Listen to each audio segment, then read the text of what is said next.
कि आपने मुझे बजट पर बोलने का अवसर दिया है। मैं अपने सभी साथी जो विपक्ष के बोले हैं उनसे अपनी बात को जोड़ते हुए मैं भी इस बजट के विरोध में खड़ा हुआ हूं। अध्यक्ष महोदय, ये बजट टारगेटेड बजट है, ये बजट फोकस्ड है। ये टारगेटेड फोकस्ड उन लोगों के लिए है जो बहुत संपन्न हैं, बड़े लोग हैं, उद्योगपति हैं, उनके लिए ये बजट बना हुआ है। और जो बात कही जा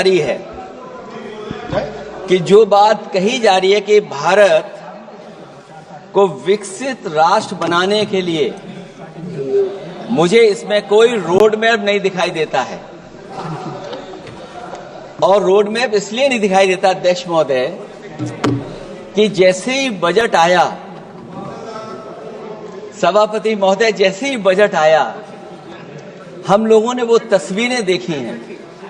वो जो तस्वीरों में दिख रहा है, इधर हाथों में हथकड़ी और पैरों में बेड़ियां,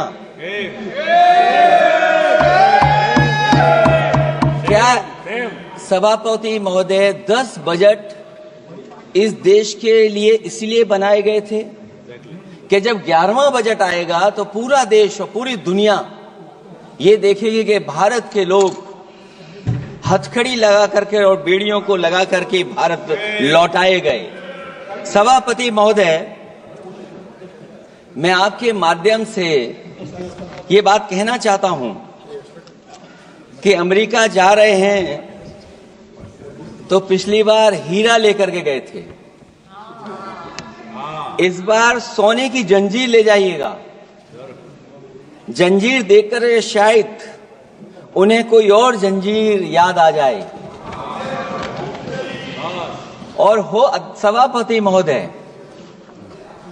हो सके तो कुछ बच्चे और महिलाओं को अपने साथ तो नहीं, किसी और जहाज में साथ लेते आएगा।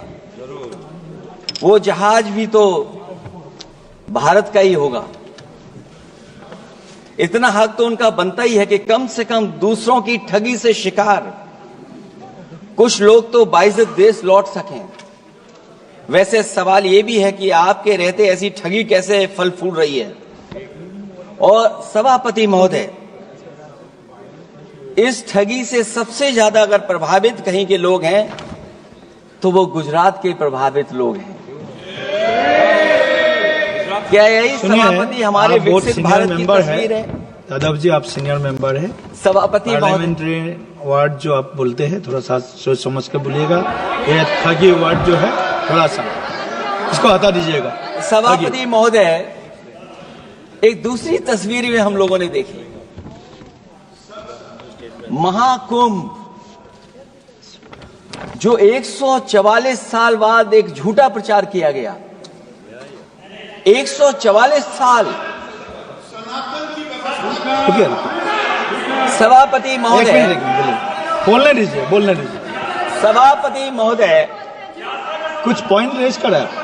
सभापति महोदय, ये 1 मिनट रुकिए। 1 मिनट, जस्ट मिनट। एस्ट्रोनॉम, 1 minute please, honourable member please. Yadav ji 1 minute please, आप बैठिए। सभापति महोदय, यादव जी आप बैठिए 1 मिनट, आप बोलिए। संविधान का आर्टिकल 25, 26, 27 और 28 ये कहता है कि आप किसी भी रिलीजन के खिलाफ किसी प्रकार की बातें नहीं कर सकते। ये लोग एंटी हिंदू हैं। ठीक है, ये लोग एंटी हिंदू हैं। ठीक है, पूरे कांग्रेस के। I got the point. देख लेंगे सर, देख लेंगे इसको। I will see. Please be seated. आप लोग बैठिए, हम देख लेंगे। सभापति महोदय, हम देख लेंगे, आप बैठिए प्लीज।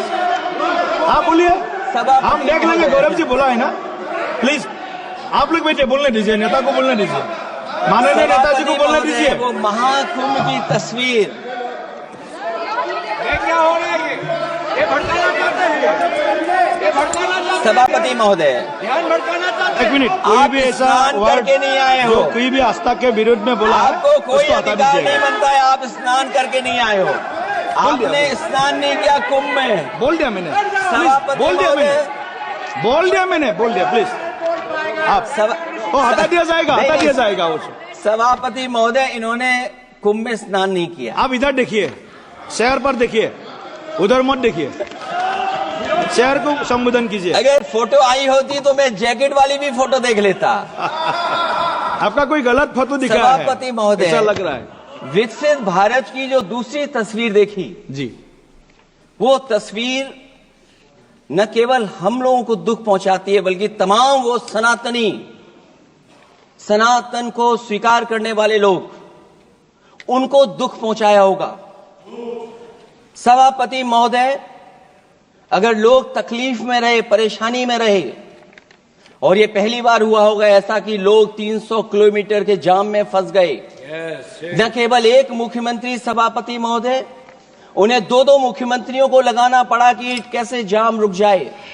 सभापति, इसके साथ साथ इन्हीं के संगठन के लोगों को जब लगा कि वो व्यवस्था नहीं बना सकते, तो इतने दिनों बाद इनके संगठन के लोगों की अपील है कि भारतीय जनता पार्टी के कार्यकर्ता बाहर आए और लोगों को सुविधा दें, परेशानी दें। ये बात तब सभापति आई है जब लोग दुख, तकलीफ, परेशानी की वजह से इनके खिलाफ चिल्लाने लगे, इनके खिलाफ बोलने लगे। सभापति महोदय, मैं ये पूछना चाहता हूं, जिस स्नान के लिए प्रधानमंत्री गए हो, देश के राष्ट्रपति गए हो, उपराष्ट्रपति गए हो, मंत्री गए हो, क्या यही विकसित भारत की तस्वीर होगी जिसमें आप ट्रैफिक मैनेज नहीं कर पा रहे हैं? आप हर शहर में यह कहा गया कि कोई शहर से निकले नहीं, सब के सब वहीं पर रुक जाएं, आगे नहीं जा सकते, दर्शन नहीं कर सकते। अगर ये सच्चाई नहीं है सभापति महोदय, सब बॉर्डर सील हुए हैं, जितना भारत के लोग सब बॉर्डर सील हुए हैं, और फिर चांद पर पहुंचने का क्या फायदा जब जमीन की समस्याएं न दिखती हों आपको, जमीन की समस्याएं न दिखती हों। और सभापति महोदय, मैं सरकार से जानना चाहता हूं, वो ड्रोन कहां हैं? वो जो डिजिटल इंडिया की बात कही गई थी, वो कहां है? जो लोग अभी तक इस बात की डिजिट नहीं दे पा रहे हैं कि कितने लोगों की जान गई है, कितने लोग वहां पर खो गए हैं। सभापति महोदय, इधर विज्ञापन और कार्टूनों की बड़ी चर्चा हो रही थी। मुझे याद है कि एक दिन मैंने अखबार देखा, अंग्रेजी अखबार, और मैं समझता हूं ये माननीय सदस्य जितने लोग रहे होंगे उन्होंने वो अखबार जरूर देखा होगा, न्यूज़पेपर, और उसके फ्रंट पेज पर एक विज्ञापन था, और उस विज्ञापन की जो तस्वीर थी उसमें एक जानवर, मुझे पहचान में नहीं आ रहा, वो शायद गधा रहा होगा, वो जेल के अंदर है। मेरा मन नहीं माना, मैंने उसी दिन सरकार को जगाने के लिए लिखा, और मैं आज सभापति महोदय सरकार के माध्यम से जानना चाहता हूं कि डिजिटल इंडिया करते करते साइबर क्राइम, साइबर लूट और डिजिटल अरेस्ट कितना बढ़ गया है। और जो विज्ञापन दिया था, इस जानकारी के बाद वो विज्ञापन दोबारा अखबार में नहीं आया। वो विज्ञापन की तस्वीर मैं नहीं दिखा सकता हूं, मैं समझता हूं माननीय मंत्री जी उस विज्ञापन को जानते होंगे और देखा होगा उन्होंने। जो विज्ञापन दिया, जनता का भारतीय रिजर्व बैंक से यह सवाल है कि वो अपने ऐसे विज्ञापनों में किसको चित्रित कर रहे हैं और क्यों, और वो कहां से आया है? क्या यह कोई प्रतीकात्मक चित्रण है? यदि हां, तो वो जानवर किसका प्रतीक है? क्या उस सिस्टम का जिसके कंधे पर स्वच्छ और सुरक्षित बैंकिंग की नैतिक जिम्मेदारी है, या उस मंत्रालय का जिसको सुरक्षित बैंकिंग का दायित्व निभाना चाहिए? अगर ये चित्रण जनता को दिखाना चाह रहा है कि ये बहुत ही अनैतिक भी है, जनता इसके लिए मानहानि का दावा भी कर सकती है। अगर आरबीआई यही दिखाना चाह रहा है, तो आप अपने खाता धारकों के प्रति बैंक का ऐसा नकारात्मक रवैया न केवल आपत्तिजनक है, बल्कि घोर निंदनीय भी है। आरबीआई ऐसे विज्ञापनों से नहीं, बल्कि अपने सिस्टम को चुस्त दुरुस्त करके वह जनता में बैंकिंग साक्षरता और बैंकिंग सजगता जागरूकता अभियान चलाकर जनता को सचेत और सावधान करें। उसी के बाद मैं समझता हूं जब भी हम लोग मोबाइल खोलते हैं कोई ना कोई आवाज सुनाई देती है उसके अंदर। क्या सभापति महोदय डिजिटल अरेस्ट के माध्यम से लाखों लाख रुपया नहीं लूटा जा रहा है? आखिरकार उसके लिए जिम्मेदार कौन है? कौन जिम्मेदार है उसके लिए? जो बजट दिया है, जो बजट में बातें निकल करके आ रही हैं, बजट में पीडीए के उत्थान के लिए कुछ भी नहीं है सभापति महोदय। और जो लोग अपनी जीडीपी की न जाने कितनी कहानियां बताते थे, आज वो जीडीपी रेट क्यों कम होता चला जा रहा है? क्यों जीडीपी 6.4% के आसपास पहुंच गई है? न केवल जीडीपी बल्कि आज अगर हम 87 रुपए लेकर के ही $1 ले सकते हैं। कभी डॉलर को नीचे गिरने की कहानी कहीं किसी से जोड़ दी गई थी। आज सोचिए कितने रुपए हम इकट्ठे करते हैं तब जाकर के हमें $1 मिलता है। क्या सरकार के पास इसका कोई जवाब है? इस ग्रोथ रेट के कम होने का कारण जो सभापति महोदय मुझे समझ में आता है वो इन्वेस्टमेंट की कमी और कंजप्शन की कमी है। ये देश की आर्थिक विकास की स्थिति पर प्रश्न चिन्ह लगाता है। और यही नहीं, सभापति महोदय जो भेदभाव बढ़ता चला जा रहा है, जो खाई पैदा होती जा रही है, इन्हीं के आंकड़े बताते हैं कि खाई कितनी है। मुट्ठी भर लोगों के पास पूरे देश की संपदा पहुंच गई। जो ज्यादा लोग हैं वो गरीब हैं। उनके जीवन यापन के लिए 80 करोड़ लोगों को आपको राशन बांटना पड़ रहा है। क्या यही विकसित भारत की तस्वीर है? और फिर दुनिया में हम पर कैपिटा इनकम में कहां खड़े हैं? अगर हम केवल सरकार से सभापति महोदय आपके माध्यम से जानना चाहें कि जिन परिवारों को आप राशन दे रहे हैं उन परिवारों की पर कैपिटा इनकम क्या है? और अगर विकसित भारत की तस्वीर लेकर के ये सरकार चलना चाहती है तो कम से कम सरकार की सभापति महोदय जिम्मेदारी बनती है कि जो 80 करोड़ लोग राशन पा रहे हैं उनके आपकी पर कैपिटा इनकम क्या है? एक बहुत प्रिय काम सरकार का है, इतना प्रिय है कि उसका नाम बदल करके इज्जत घर कर दिया गया। मुझे याद है कि एक छत्तीसगढ़ में बुजुर्ग मां जिसने बकरी बेच करके अपना शौचालय बनाया था, और बकरी बेचने के बाद शौचालय जब बनाया तो देश के प्रधानमंत्री जी ने उनका सम्मान किया। आखिरकार सवाल यह है कि बकरी उसे क्यों बेचनी पड़ गई? इसका मतलब यह है कि आपकी जो बनाई हुई स्कीम है वो जमीन पर नहीं पहुंच रही है, उसके लिए पर्याप्त पैसा नहीं पहुंच पा रहा है। आखिरकार पैसा क्यों नहीं पहुंचा, ये तो सरकार की जिम्मेदारी है। और फिर सभापति महोदय जो शौचालय बनाए हैं उनमें पानी किसी में नहीं पहुंचता। क्या यही विकसित भारत की तस्वीर बनेगी? वैसे तो सभापति महोदय हम लोग डबल इंजन बहुत सुनते थे, और अब इस बजट में 2 इंजन और बढ़ गए हैं। सभापति महोदय ये 4 इंजन वाला है बजट। 4 इंजन। लगता तो ऐसा है कि ये एक के बाद एक इंजन खराब हो गया होगा, इसीलिए इन्हें 4 इंजन लगाने पड़े हैं। ये जनता को धोखा दे रहे हैं 4 इंजन की बात कर करके। क्योंकि जब उत्तर प्रदेश को देखते हैं तो वहां पर जो डबल इंजन की सरकार चल रही है वो डबल ब्लंडर कर रही है। उनके डबल ब्लंडर देखने को मिलने हमें। और अगर ये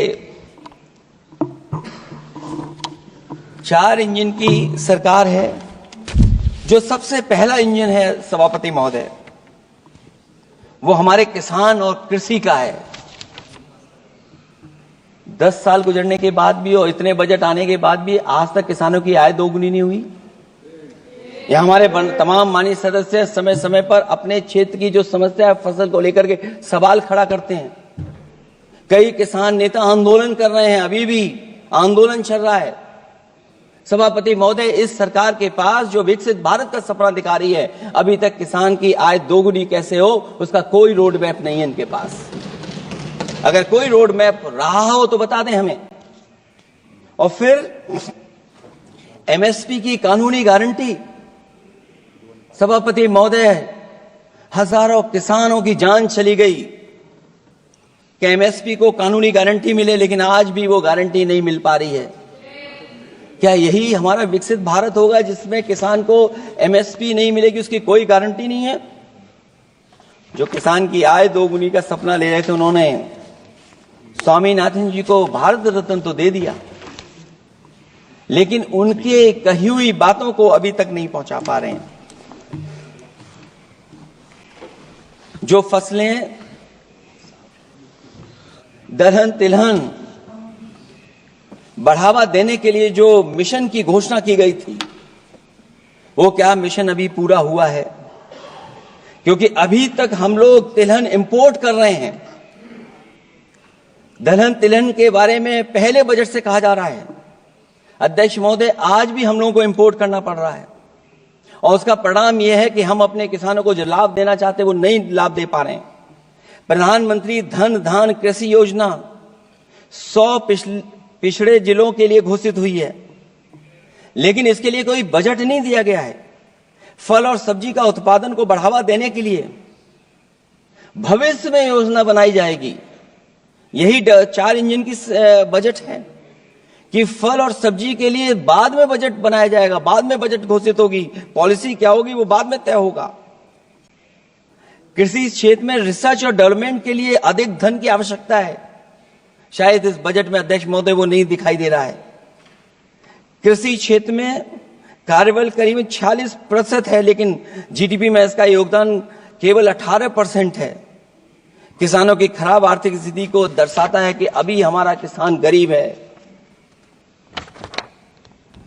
फसल बीमा योजना, मुझे याद है फसल बीमा योजना को लेकर के न जाने कितना प्रचार किया गया, लेकिन सच्चाई तो यह है कि जब क्लेम करने की बात आती है तो जो आंकड़े बताते हैं वो अभी भी 3% से ऊपर नहीं पहुंच पाए हैं। किसान के कर्ज के कारण किसान आत्महत्या कर रहा है। क्या विकसित भारत की यही तस्वीर होगी कि लाखों लाख किसान हमारा आत्महत्या कर ले? अब तो सुना है कि वो आंकड़े भी आना बंद हो गए हैं। हमें किसान के ऊपर कर्ज और कर्ज के ऊपर कर्ज नहीं बनाना है। जिस तरीके से आप बड़े बड़े उद्योगपतियों का ध्यान रखते हैं कि उनका समय समय पर कर्ज माफ करते हैं, मुझे पूरा भरोसा है कि हमारे देश के किसानों का भी कर्ज माफ होना चाहिए, उनको कर्ज से मुक्ति दिलाना चाहिए। अगर क्लाइमेट चेंज की बात होगी तो सबसे पहले असर अगर किसी पे पड़ेगा तो सबसे पहले प्रभावित अगर कोई होगा तो हमारा किसान प्रभावित होगा। उसके लिए क्या आपके पास रोड मैप है? हमारे माननीय सदस्यों ने बहुतों ने कहा है जीएसटी को लेकर के न जाने क्या क्या सरकार बनाती है और जीएसटी से लगातार व्यापारियों को उलझा रही है। जब तक जीएसटी के बारे में व्यापारी समझ पाता है तब तक जीएसटी को बदल देते हैं, तरीका बदल देते हैं। अभी भी किसानों के जितने भी इक्विपमेंट हैं उनमें 18-12% जीएसटी लिया जा रहा है। कम से कम अगर विकसित भारत का सपना ये सरकार देख रही है तो सभी के सभी एग्रीकल्चर इक्विपमेंट जो हमारा किसान इस्तेमाल करता है उसमें 0 जीएसटी होनी चाहिए।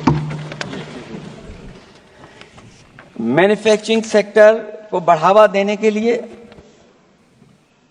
और कई योजनाएं सरकार लाई है। भंडारण की सुविधा किसको मिल रही है? सभापति महोदय, भंडारण को लेकर के भी सरकार का कोई रोड मैप जरूर होना चाहिए। ये कैसी अर्थव्यवस्था है अध्यक्ष महोदय, जहां पर अर्थव्यवस्था को तो हम 3रे नंबर पे पहुंचा रहे हैं, लेकिन नौकरी और रोजगार उसके पास नहीं है। ग्रोथ है, ग्रोथ बताना चाहते हैं, लेकिन रोजगार और नौकरी नहीं है। जो इनके मैन्युफैक्चरिंग के तमाम मिशन थे, नेशनल मैन्युफैक्चरिंग मिशन, जब तक इन्वेस्टमेंट का वातावरण नहीं सुधरेगा तब तक इन्वेस्टमेंट नहीं हो सकता। हमारा नेशनल मैन्युफैक्चरिंग मिशन आगे नहीं बढ़ सकता। दूसरा इंजन इन्होंने बताया एमएसएमई, और एमएसएमई को लेकर के बहुत चिंता व्यक्त की। बजट भाषण में एमएसएमई सेक्टर को विकास का द्वितीय इंजन बताया गया, जो सही है, परंतु एमएसएमई के विकास के लिए बजट में कोई विशेष व्यवस्था नहीं की गई है। भारत में एमएसएमई के क्षेत्र में 11 करोड़ लोगों को रोजगार प्रदान 11 करोड़ लोगों को रोजगार प्रदान करता है, और इसमें सबसे ज्यादा रोजगार मिलता है जो कि हमारी माइक्रो यूनिट्स हैं, उनके लिए कोई योजना नहीं है। उनको विशेष मदद के लिए कोई प्रावधान न पहले किया गया न इस बजट में किया गया है। मैं केवल यूपी के बारे में कहना चाहता हूं कि यूपी में लगभग 96 लाख एमएसएमईज हैं, लेकिन केवल 14 लाख पंजीकृत हैं। पूरे देश में 6 करोड़ हैं। एमएसएमई के विपरीत केवल 1 करोड़ पंजीकृत हैं। अध्यक्ष महोदय, अगर 96 लाख एमएसएमईज हैं केवल यूपी में, 6 करोड़ पूरे देश में हैं, और पंजीकृत केवल 14 लाख और 1 करोड़ हैं, तो इसका मतलब यह है कि ज्यादातर एमएसएमई सेक्टर को सरकारी योजनाओं का कोई लाभ नहीं पहुंच पा रहा है। मुझे उम्मीद है कि एमएसएमई को लाभ पहुंचाने के लिए सरकार जागरूक होगी और अपनी डबल इंजन सरकारें जहां जहां चल रही हैं उनको जगाने का भी काम करेंगे। अध्यक्ष महोदय, एक समय ऐसा भी था जब लोग बजट के आने पर खुश होते थे, क्योंकि बजट नई उम्मीद जगाता था, देश और जनता को आगे की ओर ले जाता था। लेकिन भाजपा सरकार के बजट में न देश के विकास के लिए कुछ होता है, न जनता की तरक्की के लिए। बजट मायूसी लेकर नहीं आना चाहिए। बजट देश का आर्थिक मानचित्र होता है। वो दर्शाता है कि किस तरह पूरे देश का संतुलित, मतलब हर राज्य का बराबर विकास हो, और जो भी राज्य या क्षेत्र भौगोलिक, शैक्षिक, सामाजिक, राजनीतिक कारणों से पिछड़ गया है, उसके लिए कैसे प्रावधान किए जाएं जो वो भी मुख्य धारा से जुड़ सके। वर्तमान में बैलेंस डेवलपमेंट की नीति पिछड़ती जा रही है। मैंने कई मौकों पर कहा है, आज फिर दोहरा रहा हूं कि अध्यक्ष महोदय, सच्चा विकास वही होता है जो भेदभाव मिटाता है। अच्छा बजट किसी देश को हर दिशा में विकास का रास्ता तैयार करता है। इन्हीं अर्थों में बजट लोकतांत्रिक होता है, जो समाज के हर वर्ग के लिए लाभकारी होता है। ये सबसे आखिरी व्यक्ति को ताकत देकर के उसे आर्थिक मुख्य धारा से जोड़ता है। ये बजट होता है। और मैं तो कहूंगा अध्यक्ष महोदय, मिट जाए अमीरी गरीबी के बीच की वो सब खाई जिसमें भेदभाव और गैर बराबरी की जड़ें जमाई। बजट के अंदर उसके लिए हमेशा एक दिल धड़कना चाहिए, जो आज भी भूख के सूचकांक के आंकड़े बनाकर देश के दिखावटी विकास के सच का भंडाफोड़ कर रही है। भूख मिटे, महंगाई घटे, यही बजट का सबसे बड़ा नारा होना चाहिए। निर्बल को सबल बनाना, निराशा को आशा में बदलना ही बजट का मानवीय पहलू होना चाहिए। बजट का सबसे बड़ा सिद्धांत कमजोर के प्रति हमदर्दी होना चाहिए। बजट बनाने की सोच किसी या कुछ लोगों को लाभ पहुंचाने की नहीं होनी चाहिए, बल्कि इंसानियत के नजरिए की उसी बुनियाद होनी चाहिए। यदि बजट के आने से निर्बल सबल बनता है तो समझो बजट अपने उद्देश्यों से सफल हुआ है, नहीं तो उसे असफल ही माना जाना चाहिए। अध्यक्ष महोदय, रोटी की भूख किसानों को विश्वास में लेकर ही मिटाई जा सकती है, और मैंने पहले भी कहा, फिर दोहराता हूं उन बातों को। किसान को फसल का सही दाम दिलवाना और उसे बीज, खाद, पानी का इंतजाम करना, आवारा पशुओं से उनकी फसलों को बचाना। और ये आवारा पशुओं को अध्यक्ष महोदय मैं इसलिए कहना चाहता हूं, उत्तर प्रदेश के चुनाव में देश के प्रधानमंत्री जी आए थे, उन्होंने कहा था कि मैंने एक रोड मैप बनाया है और 2 हफ्ते मुझे लगेंगे, सरकार बनवा दीजिए, एक भी जानवर सड़क पर नहीं दिखाई देगा और किसान की जान नहीं जाएगी और न खेतों की बर्बादी होगी। लेकिन अध्यक्ष महोदय, मैं उत्तर प्रदेश के माननीय सदस्य चाहे इधर के हों उधर के हों, वो जानते होंगे कि इस तकलीफ और परेशानी से अभी भी किसान उभर नहीं पाया है और आज भी खेतों को उसे चार दीवारी या तारों से जोड़ करके चलना पड़ रहा है। फसलों को बचाना सरकार की प्राथमिकता होनी चाहिए। इस मामले में जुमलेबाजी और झूठे वादे अच्छे नहीं। आंकड़े बताते हैं कि देश में बहुत सारे ऐसे कारोबार हो रहे हैं जो कारोबार बढ़ते चले जा रहे हैं। कई उद्योगपति कई गुना कारोबार से लाभ उठा रहे हैं। कई विदेशी कंपनियां इस धंधे में अरबों कमा रही हैं, लेकिन आलू का किसान इस लाभ से वंचित है। जहां अध्यक्ष महोदय बिहार के लिए मुनक्का को लेकर के अगर वोट बढ़ाए, मैं उसका स्वागत करता हूं। मखाने को लेकर के एक कदम आगे चला गया, मैं दूसरे स्टेट में पहुंच गया अध्यक्ष महोदय। लेकिन मखाने का जो बोर्ड बनाए, लेकिन हमारे साथियों मखाने का ध्यान रखना, जिस तरीके से पॉपकॉर्न का मीठे और नमकीन में जीएसटी में हेरफेर हो गया है, कहीं आपके मखाने में भी मीठे का जीएसटी अलग हो, नमकीन का अलग हो, गुड़ वाले का अलग हो मखाने में। हाँ, कहीं वैसा ही ना करेंगे। आज किसान का आंदोलित होना सरकार की विफलता का सबसे बड़ा उदाहरण है। सरकार और किसान के बीच भरोसे के बिना भूख नहीं मिटाई जा सकती है। समय पर बीज खाद को मिलना, कृषि ऋणों को माफ होना, एमएसपी दिलवाना सरकार का दायित्व है। वो इससे बच नहीं सकती। किसानों के हिस्से में काले कानून नहीं, सतरंगी भविष्य आना चाहिए और ये सरकार काले कानून ला करके हमारे किसानों को अपमानित करना चाहती है। वहीं अध्यक्ष महोदय, हमारे मानव संसाधन के लिए स्वास्थ्य एक बड़ी चुनौती है। चिकित्सा स्वास्थ्य में सुधार होना बेहद जरूरी है। आज के समय की सबसे बड़ी जरूरत है कि हर शरीर को पोषक आहार मिल सके, कार्य की दशाएं अच्छी हों, वर्क लाइफ बैलेंस सही हो, जिससे मानसिक रूप से भी लोग स्वस्थ रहें। इसके अलावा पर्यावरण को भी अब स्वास्थ्य के बड़े कारक के रूप में लेना होगा। एनवायरनमेंट को हेल्थ फैक्टर के रूप में देखना होगा। हर तरह के प्रदूषण को रोकना होगा, हरियाली बढ़ानी होगी। साथ ही एक बात और अहम है, और वह है हर तरफ नकारात्मकता, नफरत का प्रचार। इससे इंसान के अंदर निगेटिविटी आती है, आपस का विश्वास और सौहार्द टूटता है। इसके परिणाम स्वरूप इमोशनल सपोर्ट सिस्टम फेल होने लगता है। फेक न्यूज लोगों को मानसिक रूप से धीरे धीरे बीमार बना रही है। इसे हर हाल में रोकना होगा। और अध्यक्ष महोदय, इसमें विपक्ष से ज्यादा सरकार की जिम्मेदारी है, क्योंकि कई मौकों पर हम लोग देखते हैं कि सरकार जितना अपने आप का प्रचार करना चाहती है, उससे ज्यादा दूसरों को कैसे बदनाम किया जाए उसके लिए प्रचार करती है। ये शायद सरकार की जिम्मेदारी बड़ी बनती है। इससे देश के मानव संसाधन में जो जानबूझ करके आपसी अविश्वास बढ़ाया जा रहा है और समाज में सौहार्द को भी जानबूझ करके घटाया जा रहा है, जिससे कुछ लोग अपनी सियासी रोटियां सेक सकें, इसके लिए सख्त कानून लाना चाहिए। अध्यक्ष महोदय, एक तरफ सरकार लोगों को सही इलाज नहीं दे पा रही है, दूसरे जीवन और स्वास्थ्य बीमा पर भी टैक्स लग रहा है। सरकार मुनाफा कमाने के लिए नहीं बनती है, बल्कि जनता के कल्याण के लिए बनती है। ये बात कुछ लोगों को याद रखनी चाहिए। अगर आप अध्यक्ष महोदय, अगर काम है भी तो सही दाम नहीं मिल रहा है।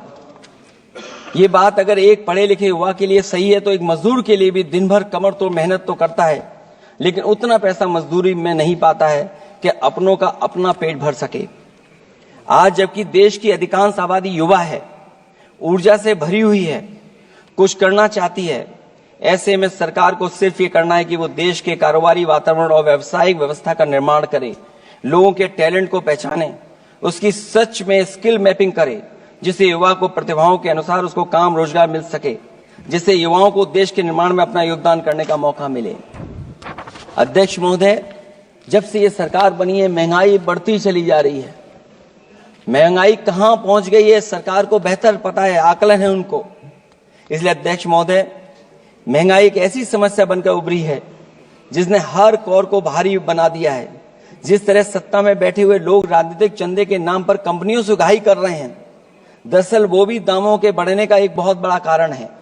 सरकार ने मुनाफाखोरी की लगाम खोल दी है और मुनाफाखोरों को छुट्टा बैल हो गए हैं। आजाद भारत के इतिहास में भी नोटबंदी और जीएसटी दो सबसे बड़े आर्थिक सुधार हैं, सुधार नहीं बल्कि सबसे बड़े आर्थिक विकार बनकर के उभरे हैं। और अध्यक्ष महोदय, मैं याद दिलाना चाहता हूं, नोटबंदी के समय पर बैंक की लाइन में एक मां लगी थी गर्भवती, जो बच्चा जन्म लिया उसका नाम हम लोगों ने खजांची रखा है। अब वो काफी बड़ा हो गया है, साइकिल भी चला लेता है। अध्यक्ष महोदय, मैं कहूंगा सरकार से कम उसको ही गोद ले लें आप। अध्यक्ष महोदय, मैं चाहूंगा कि आप उसको गोद ले लीजिए। नाम जब आप गोद ले लेंगे तो नाम भी आप अपने हिसाब से रख पाएंगे। किसी भी आर्थिक सुधार का लक्ष्य ये होता है कि आर्थिक गतिविधियां सुचारू रूप से चल सकें और आसान होंगे, जिससे अर्थव्यवस्था दिन दूनी रात चौगुनी तरक्की करे। लेकिन इन सुधारों के आने के बाद से अर्थव्यवस्था की गति कछुआ की चाल जैसी हो गई है, जिसकी प्रमाण है कंपनियों की ग्रोथ का काम होना, उनकी बिक्री का घट जाना, यहां तक कि फास्ट मूविंग कंज्यूमर गुड्स भी 2% से ज्यादा आगे नहीं बढ़ पा रहा है। इसका सीधा मतलब यह है कि लोगों के पास पैसों की किल्लत हो गई है और वो रोजमर्रा की जरूरत तक खर्च नहीं करना चाहते हैं। ऐसे में उनकी बचत कहां से होगी, और जब बचत नहीं होगी तो लोग क्या तो खाएंगे और क्या बाजार में लगाएंगे। लोगों में भविष्य को लेकर कितनी अनिश्चितता और चिंता है कि वो अपने जमा पैसे अपने पास ही रखना चाहते हैं। इसलिए व्यापार में बढ़ोतरी नहीं हो पा रही है, बैंकों में भारी किल्लत है, पूंजी का निर्माण नहीं हो पा रहा है और लोग निवेश के लिए आगे नहीं आ रहे हैं। और इसलिए मैं अध्यक्ष महोदय कहना चाहता हूं कि उत्तर प्रदेश सरकार ने एक बहुत बड़ा आयोजन किया था, इन्वेस्टमेंट मीट, 40 लाख करोड़ का एमओयू हुआ। मैं अध्यक्ष महोदय आपके माध्यम से जानना चाहता हूं सरकार से, अध्यक्ष महोदय मैं आपके माध्यम से सरकार से जानना चाहता हूं कि जो अपने आप को डबल इंजन की सरकार कह रहे हैं, वो उत्तर प्रदेश के इन्वेस्टमेंट के लिए क्या सहयोग कर रहे हैं। ये दुर्भाग्यपूर्ण है कि आत्मनिर्भरता की बात करते हुए भी हमारा शेयर बाजार विदेशी निवेशकों पर निर्भर करने लगा है। जब वो पैसे लगा देते हैं तो शेयर बाजार में उछाल आ जाता है, नहीं तो उसे धड़ाम होते देर नहीं लगती है और एक एक दिन में हमारे निवेशकों का लाखों करोड़ों का नुकसान हो जाता है। इसका एक बड़ा शिकार हमारी युवा पीढ़ी भी हो रही है, जो देखा देखी में पैसे तो लगा देती है लेकिन शेयर की खरीद फरोख्त से पैसा कमाने वाले बिचौलियों की गहरी चाल को समझ नहीं पाती है। ये खेल बंद होना चाहिए और जिम्मेदारी सरकार की बनती है कि खेल ये बंद हो। सेबी को अपना काम निष्पक्ष करना चाहिए और अर्थव्यवस्था की निगरानी व्यवस्था सच्ची नियत के साथ सजग और सचेत होनी चाहिए। सिक्योरिटी मार्केट से बाहर होनी चाहिए। अध्यक्ष महोदय, आज जिस तरह विदेशी निवेशक धीरे धीरे भारतीय बाजार से अपना पैसा बाहर निकाल रहे हैं, वो दर्शाता है कि हमारी अर्थव्यवस्था से अब उनका भरोसा उठ गया है। उन्हें दूसरे देशों से अधिक लाभ कमाने की उम्मीद है, इसलिए वो अपना पैसा यहां से निकालकर दूसरे देशों में लगा रहे हैं और हमारा शेयर मार्केट उनकी वजह से हिचकोले खा रहा है। अध्यक्ष महोदय, मैं अपने बात को ज्यादा बड़ा लिख दिया। क्योंकि अध्यक्ष महोदय बजट 4 इंजन का था, इसलिए बड़ा लिख करके लाए। कोई बात छूटे ना, क्योंकि सरकार तक वो बात पहुंच जाए। नहीं क्योंकि अध्यक्ष महोदय, अगर 11वां बजट हो 4 इंजन लगाने पड़े तो कहां विकसित भारत बन रहा है। जीएसटी को भ्रष्टाचार से मुक्त करना होगा, व्यापारियों के प्रति विश्वास जताना होगा। यदि टैक्स की व्यवस्था और दर सही होगी तो सब आसानी से टैक्स भर देंगे। हाई टैक्स रेट दरअसल भ्रष्टाचार को बढ़ावा देती है, इससे राजस्व की हानि होती है। सच में लोग काम कारोबार करना चाहते हैं, कर की चोरी नहीं करना चाहते हैं। इसलिए टैक्स की रेट को तार्किक बनाना और टैक्स सिस्टम को इजी करने की से ही अर्थव्यवस्था में गति आएगी। निवेश के लिए दुनिया वापस हमारे देश की ओर देखेगी। मैं अध्यक्ष महोदय, अर्थव्यवस्था के संबंध में गंभीर मुद्दा मैं बताना चाहता हूं। एक बहुत गंभीर मामला है पलायन का। पलायन के मामले में एक बहुत बड़ा विरोधाभास हमारी अर्थव्यवस्था के लिए चुनौती बन रहा है। एक तरफ वो सबसे अमीर वो लोग जो अपनी पूंजी का निवेश करते हैं और दूसरी तरफ सबसे गरीब वो लोग हैं जिनके पास अपने श्रम निवेश करने के अलावा कोई दूसरा रास्ता नहीं है। ऐसे हजारों अरबपति बाहर के देशों में ज्यादा उम्मीद देखते हुए अपनी पूंजी लेकर देश छोड़कर जा रहे हैं। वहीं दूसरी तरफ जो सबसे गरीब लोग हैं वो राज्यों के असंतुलित विकास की वजह से अपने राज्यों से पलायन कर रहे हैं। ऐसे इस महा समस्या का सबसे बड़ा शिकार हमारा उत्तर प्रदेश है, जहां नौकरी और अवसरों की भारी कमी है, जहां विकास टीवी अखबारों होर्डिंग में तो दिखता है लेकिन जमीन पर नहीं। जब पूंजी और श्रम के निवेश के लिए आंतरिक वातावरण बनेगा तभी सच्चा विकास होगा। बजट अपने उद्देश्यों को प्राप्त करेगा, अर्थव्यवस्था लाभ के लोभ से मुक्ति होगी और बजट एक लोकतांत्रिक देश के जन कल्याण की सही दिशा में आगे बढ़ेगा। अध्यक्ष महोदय, बजट विकास में तेजी लाने का इसका मतलब यह है कि पिछले 11 सालों के भाजपा ने विकास के लिए कछुए की चाल चली है। जब उन्होंने समावेशी विकास सुनिश्चित करने के लिए संकल्प लिया तो ये बात खुली की हुआ है। मतलब कुछ लोग वहताशा आगे बढ़ गए हैं और बाकी नीचे की ओर जा रहे हैं। निजी क्षेत्र के निवेश में को नई जान डालने की बात करने का अर्थ ये निकलता है कि भाजपा राज में निजी क्षेत्र बेजान हो गया है। नोटबंदी और जीएसटी के लिए सुधार नहीं विकार साबित हुआ। अध्यक्ष महोदय, परिवारों के मनोभाव में उल्लास भरने की बात करने वो स्वीकार कर रही हैं, लोगों को मुस्कुराना बंद कर दिया है। अच्छे दिन न इनके राज में आए हैं और न आएंगे आने वाले समय में भी। भारत के बढ़ते मध्यम मार्ग को खर्च करने की शक्ति को बढ़ाने की बात तो मतलब है कि मध्यम वर्ग के हाथ खाली हैं। आज आप आयकर की बात कर रहे हैं। हम लोगों ने बहुत पहले इस बात की मांग की थी, इसलिए कि 12 लाख के कम से कम उनको कर से। वित्त मंत्री जी ने कहा कि हम सब मिलकर के अधिक संपन्नता लाने और विश्व में अपना स्थान बनाने और अपने राष्ट्र की अनंत क्षमता को बढ़ाने के लिए अपनी यात्रा कर रहे हैं। तो उनकी असली मतलब ये था कि वो बस चल रहे हैं। ये यात्रा निरर्थक है।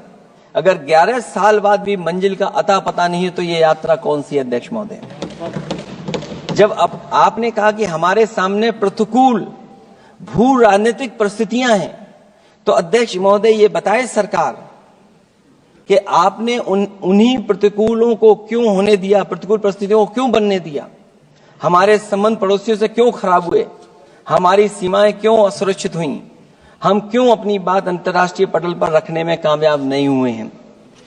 जब आपने कहा कि हमारी अर्थव्यवस्था सभी प्रमुख वैश्विक अर्थव्यवस्थाओं के बीच सबसे तेजी से बढ़ने वाली अर्थव्यवस्था है, तो आप ये क्यों भूल गए कि हमारा रुपया उनके शासनकाल में सबसे निचले स्तर पर पहुंच गया है। सबका विकास का आपका नारा सबका विनाश में कैसे बदल गया है, क्योंकि जब रुपया नीचे जाएगा तो विनाश का ही रास्ता खोलेगा। बड़े से लेकर छोटे उद्योग धंधे दुकानदारी सब चौपट क्यों हो गए हैं। मेक इन इंडिया, मुद्रा योजना, स्किल इंडिया, ये सब नाकामी की किताब के चैप्टर कैसे बन गए। वहां सवाल ये कि कैसे व्यापार कारोबार केवल कुछ लोगों के हाथ में ही सिमट गया और बाकी सबका काम धाम क्यों मिट गया। अध्यक्ष महोदय, हम भी मानते हैं कि कोई देश केवल उसकी मिट्टी से नहीं है बल्कि देश उसके लोगों से है, लेकिन आप लोग ये बात सिर्फ कहते हैं, करते नहीं हैं। जनता आपके लिए बस नारे का विषय है। आप कहती हैं कि हमारे लिए विकसित भारत में शामिल हैं गरीबी से मुक्ति, 100% अच्छे स्तर की स्कूली शिक्षा, बेहतरीन सस्ती और सर्वसुलभ स्वास्थ्य सेवाओं तक पहुंच, 100% कुशल कामगार के साथ सार्थक रोजगार, आर्थिक गतिविधियों से 70% महिलाएं और देश को food basket of the world बनाने वाले किसान। अगर ये आपका लक्ष्य है, पर क्या आपके राज्य में अमीरी गरीबी की खाई नहीं बढ़ी। भू के इंडेक्स में हम कहां जा पहुंचे हैं। स्कूली शिक्षा का बजट कम नहीं हुआ, स्वास्थ्य सेवाएं महंगी नहीं हुई, यहां तक कि अपने स्वास्थ्य बीमा पर भी टैक्स लगा दिया है। आपने योग्य लोगों को बेरोजगारी के अंधेरे में धकेला और आपके बड़े बड़े नेताओं ने तो यहां तक कह दिया कि कमी नौकरी की नहीं है, योग्यता की है। अपनी युवा पीढ़ी को हताश निराश करने का पाप आप लोगों ने किया है। कुशल कारीगर के नाम पर आपने युवाओं को डिलीवरी पर्सन बनाकर छोड़ दिया है। आपके राज्य में महिलाओं के खिलाफ अपराध के आंकड़े बढ़े हैं। ऐसे असुरक्षित माहौल में आप कैसे आर्थिक गतिविधियों में उनकी भागीदारी की बात कर सकते हैं? आपके मंत्रिमंडल में ही कितनी भागीदारी है, ये आपसे अच्छा और कौन जानता होगा। रही बात food basket of the world बनाने की बात, तो पहले आपसे आग्रह की आप अपने लोगों की थाली भर दीजिए। ऐसे हवाई जुमले उछालिए, कम उछालिए। इनमें अध्यक्ष महोदय, मैं अपनी बात को खत्म करता हुआ इतना ही कहना चाहता हूं कि इस बजट में जिन 6 क्षेत्रों में परिवर्तनकारी सुधार की बात कही गई है, उनमें से कराधान अब तक सफल नहीं होगा जब तक उसे सरल, पारदर्शी और ईमानदार नहीं बनाया जाएगा। जब तक विद्युत क्षेत्र को निजी हाथों में सौंपकर मनमानी वसूली से रोका नहीं जाएगा।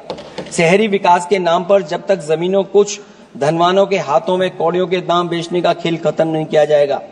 खनन के नाम पर जब तक जल, जंगल, जमीन पर आदिवासी पारंपरिक अधिकार की हकमारी की हेराफेरी रोकी नहीं जाएगी, और जब तक वित्तीय क्षेत्र और विनियामक सुधार की निष्पक्ष कोशिश नहीं की जाएगी। अंत में मैं अध्यक्ष महोदय इतना ही कहना चाहूंगा कि असली तरक्की है वही जो हर फर्क मिटाती है। असली तरक्की है वही जो हर फर्क मिटाती है, जो हर तरफ खुशहाली के गुलशन खिलाती है। इन्हीं शब्दों के साथ अध्यक्ष महोदय मैं धन्यवाद देना चाहता हूं। मैं इस